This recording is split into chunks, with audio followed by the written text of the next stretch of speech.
Voor het eerst sinds 25 jaar gaat de deur van dit café open.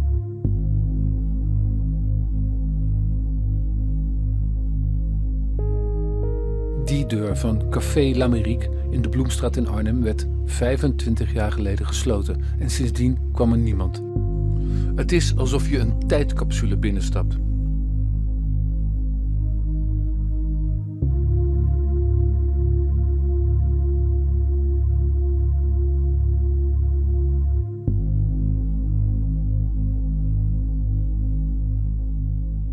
Hoe is dat mogelijk? Hoe kan een café 25 jaar lang leeg staan?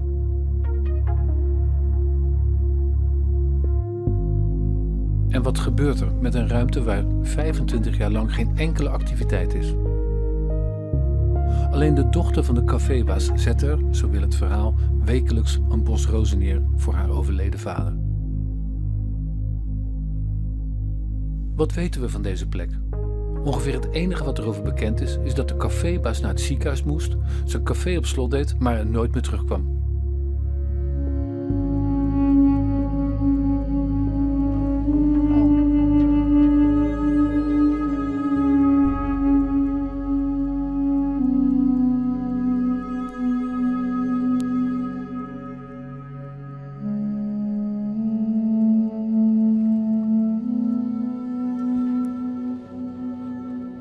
Sinds september gaat fotografe Mattie Maas 3 keer per week naar het café voor haar fotoproject. Ze portretteert mensen in het decor van 25 jaar geleden.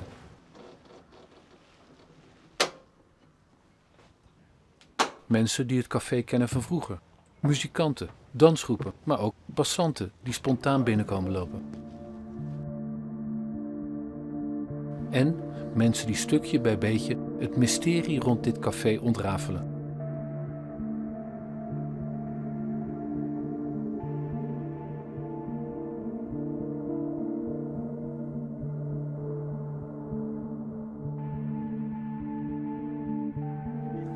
De geur, de tapijtjes, de verkleuringen, het bruin, het geel, afgebladderd. En toch is het gewoon heel mooi. Ja. Het ademt gewoon al een verhaal uit eigenlijk. Er is een verhaal waarom dat gat er nou in zit.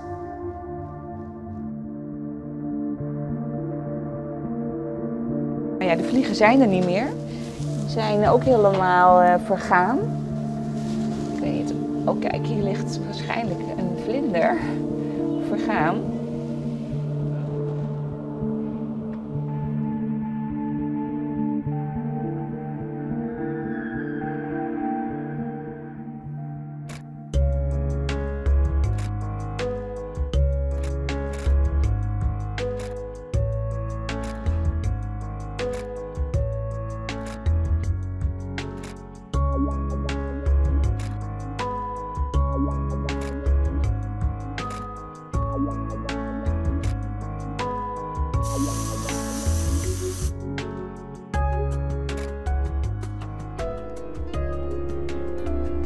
Zo, nou, het is hem door, hè?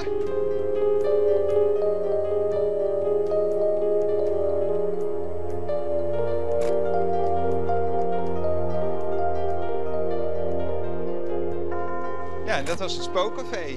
Het spookcafé, zo noemde Donna het. Als kleuter liep ze iedere dag met haar vader langs het café. En altijd vroeg ze haar vader of hij haar op wilde tillen, zodat ze over het gordijntje het café in kon kijken. Ja, ik was echt 4 of zo, heel jong. Echt wel, tot mijn 11e gingen we altijd naar binnen kijken. Ja, altijd eigenlijk. Maar toen werd er altijd echt verteld omdat er spoken leefden en zo. Ik was altijd helemaal onder de indruk.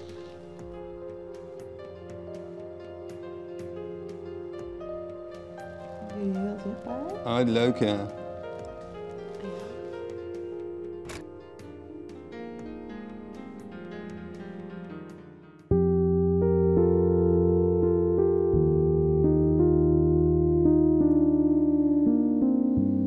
Terwijl buiten dag in dag uit het leven zich voltrok, gebeurde er in dit café helemaal niets.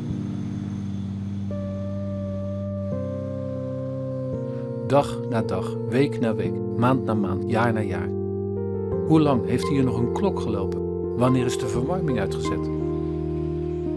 Na hoeveel jaar zijn de eerste scheuren in deze lampenkap ontstaan? Hoe lang heeft de kaars in dit kerststukje erover gedaan om deze vorm aan te nemen, als een druipende klok van Salvador Dalí?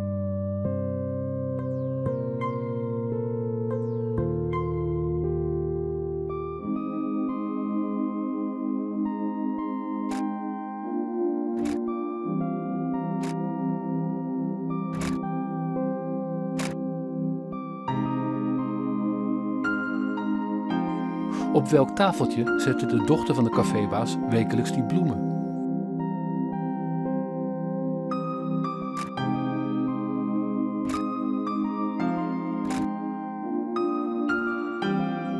En is dit 25 jaar stof?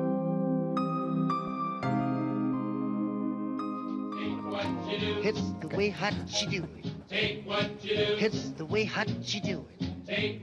Wauw. It's the way hot you do it. Mama, mama. Yo. It's the time that you do it.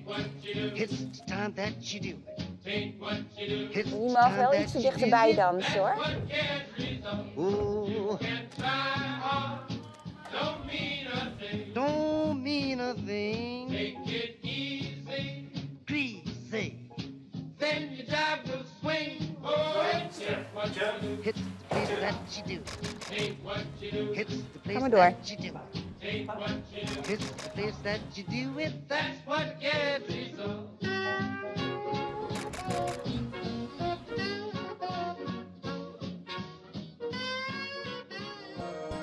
L'Amérique ligt in het Spijkerkwartier. Het bestaat van generatie op generatie in de familie Bonats sinds 1911. Tijdens de Tweede Wereldoorlog viel er een bom vlak naast het café.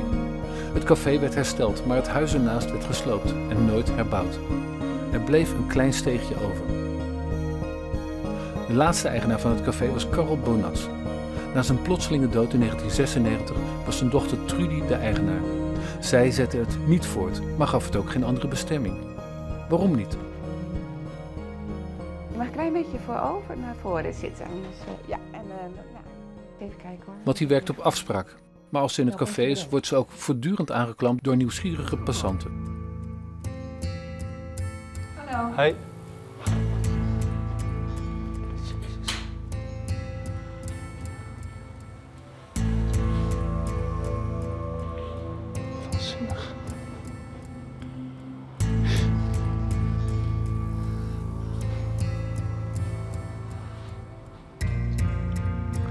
Heel vroeger heb ik wel met vrienden gebiljart hier. Dat is echt waanzinnig. Zelfs de tijdschriften liggen er nog. Ja. Uit die tijd.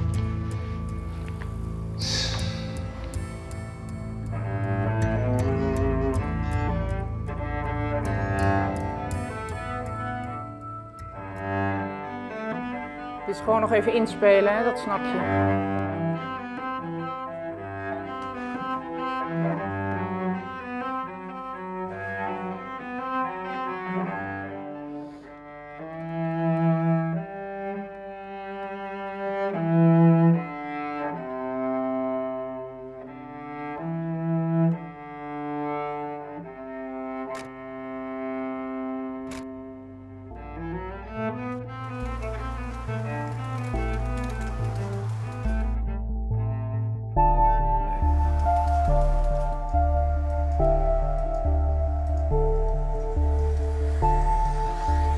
Trudy woonde haar hele leven boven het café, alleen. Ze overleed in 2020. Het café werd gekocht door een vastgoedhandelaar, Bas Jonker. Jonker is niet bepaald het standaardtype vastgoedhandelaar. Kom ik graag. Elke keer als ik hier ben, zie ik weer nieuwe dingen. Zie je nou die sigaar hier uit de mond komen? En dat paard boven het biljart.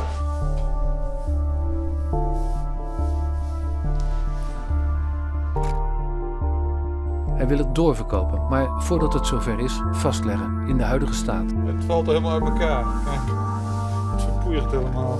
Zie je? Beschikbaar stellen aan een kunstenaar, of in ieder geval iemand uit de culturele sector. Hij plaatste een oproep op LinkedIn. Matti kwam er meteen op af.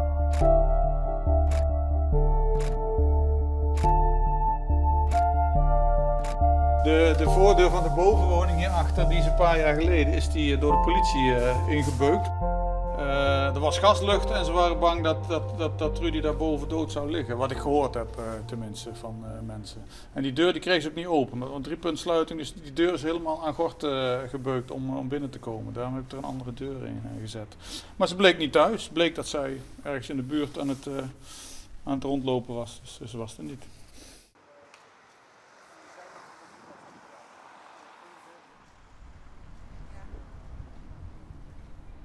Jonker wil de ingeramde deur wel laten zien. Hij staat in de schuur achter het pand. Een Nederlandse bank. Ze zit ook allemaal dicht vandaag. Zo.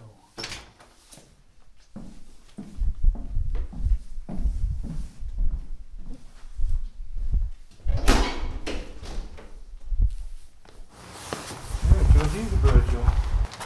Oh, kijk, dan zijn binnen geweest. Ingebroken, denk ik. Nou, dat weet ik wel zeker. Mijn raam ligt eruit.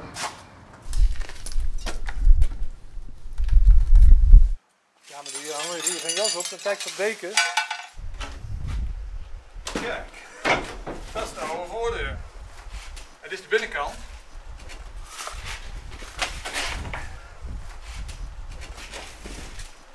We hebben eerst het ruitje ingetikt, toen lukte het niet en toen hebben ze hem hier en hier helemaal kapot gebeukt.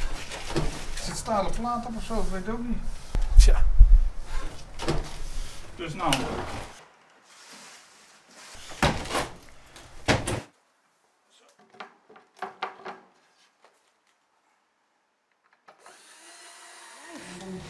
Blijf.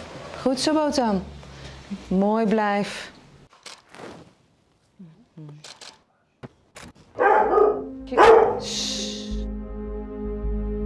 Je ziet hele geleidelijke vergaan. Het leven en de dood zit allemaal in deze ruimte. Ja. Zo gaat het dus als je de tijd, zeg maar, door laat gaan en je laat alles wat het is, dan wordt het zo prachtig eigenlijk. Ja. En mooi dat je dit doet, dit project. Omdat het gewoon, ja... Nou, wat je zei over mensen en verhalen die hier zijn geweest. En nu komen er nieuwe mensen met hun eigen verhalen. En dat vind ik ook heel leuk om dat te zien eigenlijk te ontstaan. Ja. Dus er worden gewoon weer nieuwe verhalen gemaakt. Ja, zo gaat het, hè? Ja, mooi.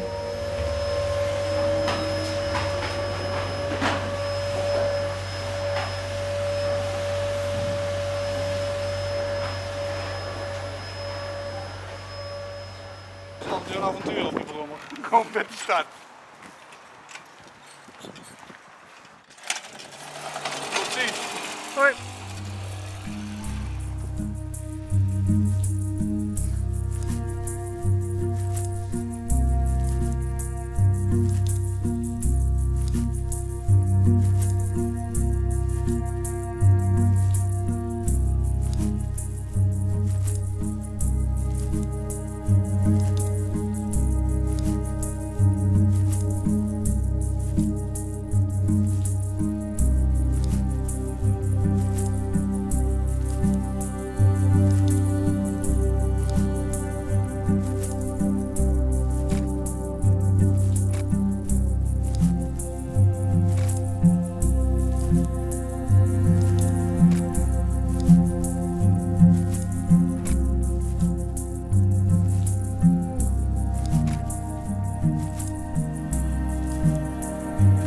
Hier ging je naar de kelder. En dat ziet er nog net zo uit, jongens, dit. Met ruim. En door die andere deur kom je bij de toiletten en kon je naar boven. Daar kwamen wij dan vandaan. Jan Wensink was als kind bevriend met de zoon van de cafébaas, Karl Bonats junior, alias Bobby. Ze speelden boven. Hij weet nog wat de vrouw van de cafébaas zei. We gaan maar bij papa een limonadetje halen beneden. Nou, dan mochten we de kroeg binnen. Dan zat je te kijken, jezus. Maar dan moesten we er ook weer uit. En ja, ik heb ongeveer 3 jaar bij Karl junior in de klas gezeten. Hoe is het dan verder gegaan met die zoon? Want het is niet een erfgenaam geworden. Nee, Karel is, ik zou je het vertellen, Karel die heeft later nog bij mij op danshuis gezeten, toen hij jaar 16, 17 was. En Karel was dan gekleed in de 60's, het strakke jasje aan, de barokmouwtjes eruit. Later ben ik hem uit de oor verloren en helaas is hij verongelukt op weg naar zijn vriendin in Duitsland. En dat is echt, dus voor zijn dochter, voor zijn zus, hè, dus Trudy Bornert, is dat ook alweer een klap geweest. Dus langzaam gaat die hele familie overlijdt dan. En het enige wat er nog over is, is de sfeer die achtergebleven is. Dat is wel heel apart. Dus je kent het sfeertje nog, ook van vroeger. Maar die mensen gaan om de beurt de dood. En er is, zelfs de laatste is weg. Ik weet niet wanneer ze overleden is. Maar dan kom je nog, het is bijna of je ze... Hé, heb je Trudy weer, weet je wel? Van, Karel niet, want dat is te lang geleden. Dat is begin 70 jaar is hij verongelukt. Maar Trudy kan ik me nog wel heel goed herinneren.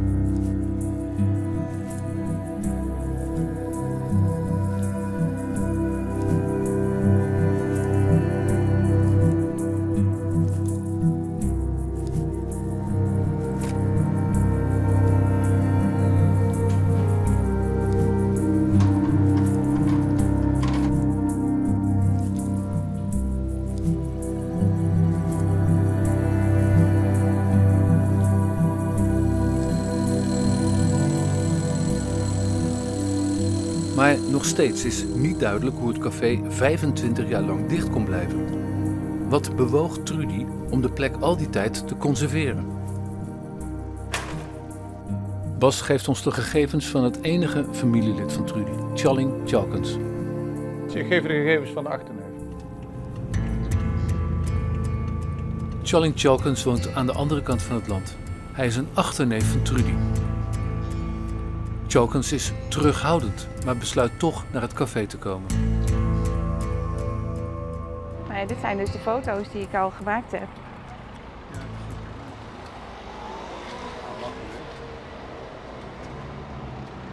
Die oude stijl van kleding. Maar gaan mensen dus echt zichzelf zo verkleden. Ja. Nou, we gaan naar binnen. Zullen we maar binnen kijken, ja. Top. Ja. Het is inderdaad indrukwekkend, die vloer die hier nog... Ja, volgens mij lekt het nog wel steeds. Ja, dat vroeg ik me af. Ja. Ik zie geen emmers meer staan. Ja, hier. Nou, het heeft hier ook behoorlijk gelekt. Ja. Ik heb het een beetje op volgorde al thuis gelegd. Ja. Dat vond ik wel aardig. Maar het is natuurlijk hier Café L'Amérique. Ik kan alleen niet achterhalen waar de naam waar die vandaan komt. Want het is natuurlijk een Franse naam in Arnhem. Ja. En het dateert van, wat zei ik nou, 1911. Dus het is, dat is bijzonder. Maar dit is een kaartje. En hier heb ik dus kunnen terugherleiden, want hier staat C.W. Bonans, dus dat is mijn overgrootvader. Het gaat weer over Café L'Amérique. Maar het is ook een restaurant. Dus werd er ook gegeten, werd er ook eten geserveerd? Ja, en ik zou je zeggen wat, want het wordt hier geschreven: vis, aardappelen, groenten. Oh. En dat is van 12 uur 's middags tot 6 uur. En dat kost 1 gulden. Ja.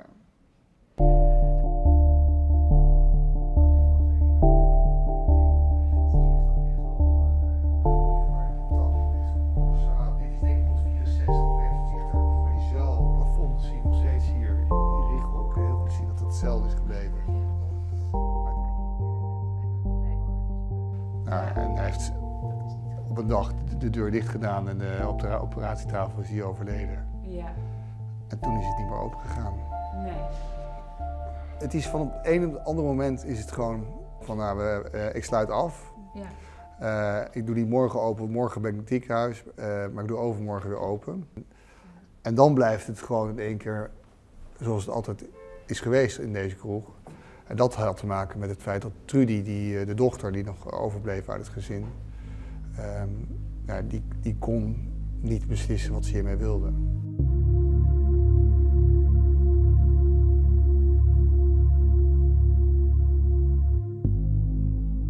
En heel veel dingen waren gewoon niet te bespreken met Trudy. En niet omdat ze dat niet wilde bespreken, maar omdat ze het niet kon bespreken. En dat had natuurlijk te maken met het feit dat ze ziek was.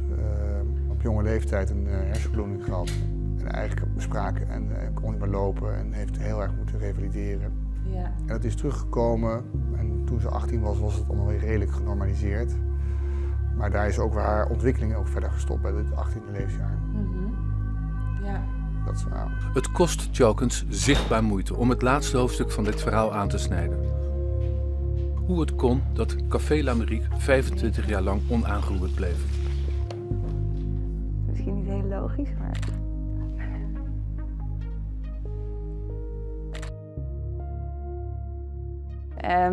En beneden, ben je ook wel beneden in de kelder nog geweest, of niet? Ja. Dus ik ben ook wel nieuwsgierig. Is daar een lamp?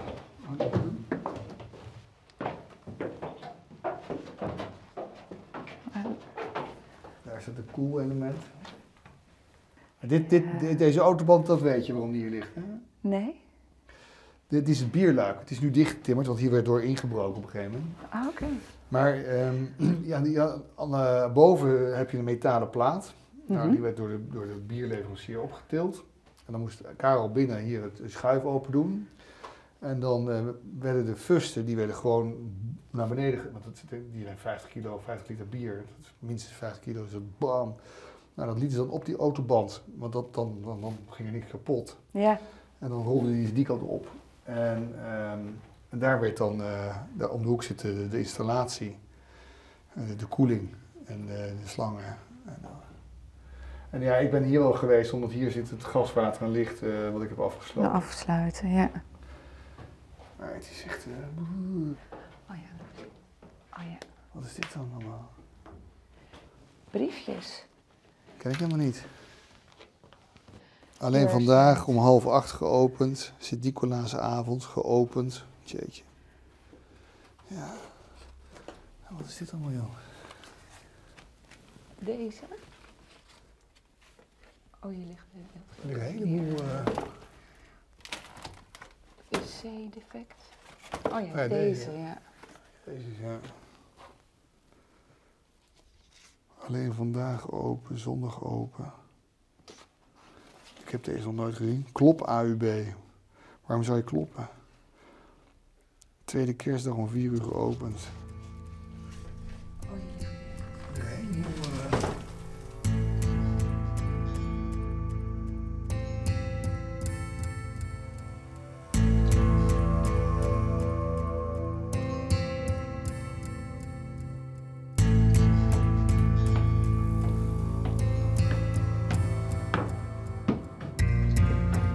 Het laatste hoofdstuk is die fase in het leven van achternicht Trudy, die een kwart eeuw boven het café woonde en het verleden koesterde.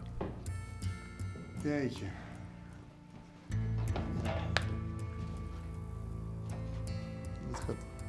Tjalling kan het nog niet afsluiten. Hij wil het vertellen. En misschien dat ik hierna wel zeg van, nou, nu is het gewoon klaar. Ja. Maar het is te bijzonder. Het is natuurlijk toch wel... Er zijn in de jaren heel veel mensen geweest die hier toch even stiekem over dat gordijntje heen hebben gekeken. En die ik nu kan vertellen van, ja, waarom het hier zo is. Terwijl het langzaam donker wordt, vertelt Tjalkens stukje bij beetje het hele verhaal. Nou, ik kom hier mijn hele leven. En ik heb de tragedie van het gezin, de Bonats, wat hier gewoond heeft, wel van dichtbij meegemaakt. Het begon natuurlijk, toen was ik zelf nog niet geboren, maar het begon wel met dat Trudy op een hele jonge leeftijd ziek werd en moest revalideren. Daar heb ik als kind eigenlijk nooit wat van gemerkt, want ze was een meisje van 18 op dat moment en dat ging eigenlijk goed. Daarna natuurlijk het verlies, het ongeluk van Bobby, die in Duitsland op een noodlottige manier om het leven kwam. Auto-ongeluk. En dat verdriet, dat heeft mijn tante Lien eigenlijk nooit kunnen verkroppen. Waardoor hij zelf uit het leven is gestapt. Okay. Dan is de tragedie helemaal om, want dan zit dus Karel hier met zijn kroeg hierboven met Trudy. Ja. Alleen Trudy was door haar aandoening ook af en toe wel heel akelig voor de omstanders en die werd niet begrepen. Hoe reageerde ze op de dood van haar vader? Heel heftig. Heel heftig. Wat ik me van herinner is dat ze heel veel medicijnen moest krijgen om rustig te blijven. Bijna hysterisch. En dat verhaal van die bosbloemen? Even een slok water.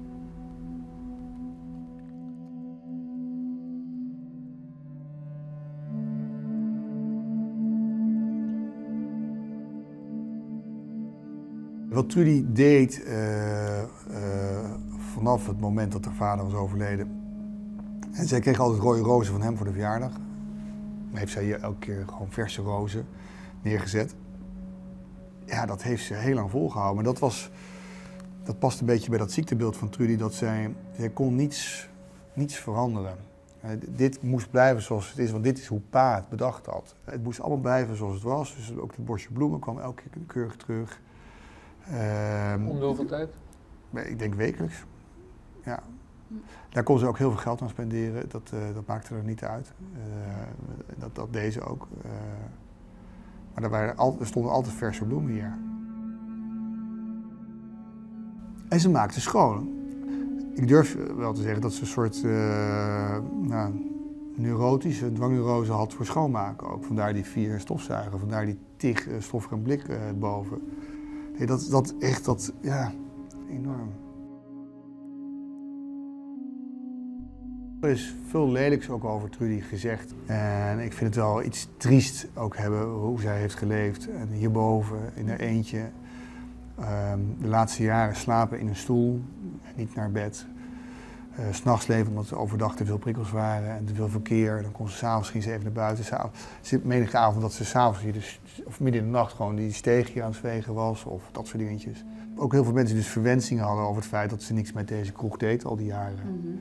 Ja. En ze heeft ook niet de kans gekregen om dat aan mensen uit te leggen, want ze sprak niemand. Ja. En ze was gelukkig ook aan niemand verantwoording verschuldigd. Maar het is wel goed om dat even uit de doeken te doen. Dat het niet haar bewuste keuze is geweest om dat zo te doen. Zij leefde haar leven boven en dit was haar veilige zone. En hier had je de steeg en dat was nog steeds ook veilige zone. En zo heeft zij oud kunnen worden. Ja, daar heb ik gewoon wat van meegekregen. En dat zit gewoon in mijn DNA ook. En, maar ja, ik moest af en toe ook veel hier naartoe om standaard elk jaar belastingen even te regelen. Maar er waren ook wel dingen die betaald moesten worden of dingen die uitgezocht moesten worden. En dat had niet heel veel om het lijf, maar het was ook wel dat Trudy zei, ja, ik heb helemaal niemand meer. En dat was ook natuurlijk ook zo. En ik was natuurlijk heel ver. En later werd het moeizaam en dat vond ik, dat was pijnlijk. En dan kreeg ik de volle laag, maar dat begreep ik nog wel, maar ik kon niet meer goed met haar praten. Want voor mij, dat heet afasie, is dat je spraak kwijtraakt. En dat was omdat zij helemaal niemand ontmoette. En ze luisterde televisie, maar ze sprak met niemand. Dus ik kon haar woorden ook niet vinden en ze kon zelfs de woorden niet meer uitspreken. Ze hield iedereen op afstand. Ze vertrouwde niemand. Enorm wantrouwen. En dan heb ik niet over gezond wantrouwen, maar het was natuurlijk veel meer dan dat. Maar jou vertrouwde ze wel? Ja. Ja.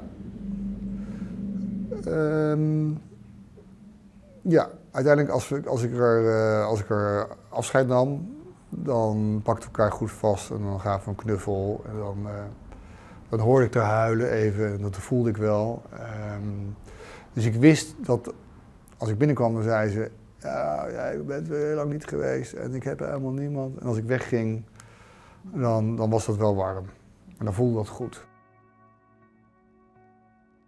Wat ik me vanochtend voor het eerst eigenlijk realiseerde is dat Trudy, en dat komt natuurlijk ook bijna nooit meer voor, Trudy is hier geboren en is hier overleden en heeft nooit ergens anders gewoond in haar leven. Nou, ik denk niet dat ik mensen ken die maar op één plaats in hun leven hebben gewoond. Er zijn mensen die zijn hier geboren, die zijn later weer teruggekeerd naar het ouderlijke huis. Maar zij is hier geboren en ze is overleden. Ja. Ze is hier waarschijnlijk in een luier, ik denk niet dat ze misschien het ziekenhuis in een luier naar boven gedragen. En ze is in de zak weer naar beneden gegaan. Ja. Ja, dat vind ik echt, daar krijg ik kippenvel van. Ja. Ja. Ja.